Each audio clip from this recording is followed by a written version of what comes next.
Sorti dans la collection Sega Ages 2500 sur PlayStation 2, Virtua Racing Flatout est une sorte de remaster de la version arcade, proposant des graphismes en haute résolution, une distance d'affichage optimisée, un framerate tournant à 60 images secondes et du contenu supplémentaire. Le jeu propose un mode arcade, calqué sur la version originale, un mode Grand Prix où l'on peut débloquer 4 voitures, un mode trial pour s'entraîner et un mode 2 joueurs en 1 contre 1.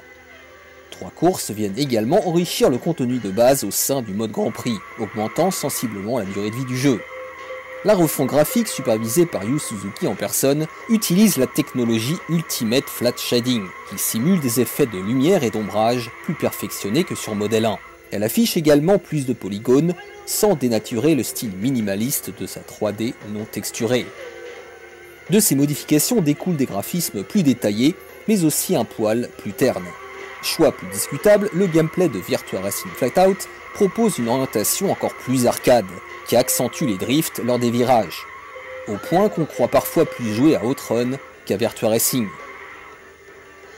Même si on finit par s'y faire, ces changements portent un coup de canif à l'expérience originale, plus subtile.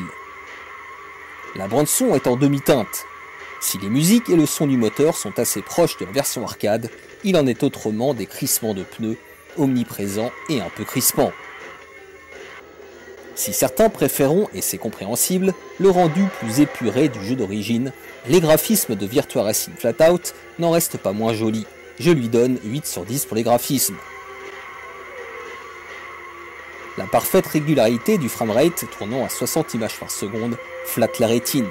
L'animation reçoit la note de 9 sur 10. La conduite tout en drift rend le jeu plus fun de prime abord, mais est moins technique que sur Model 1. 7 sur 10 pour le gameplay. Les jingles et le bruitage du moteur sont fidèles à la borne, mais le son des dérapages gâche un peu l'expérience sonore. La bande-son reçoit la note de 6 sur 10.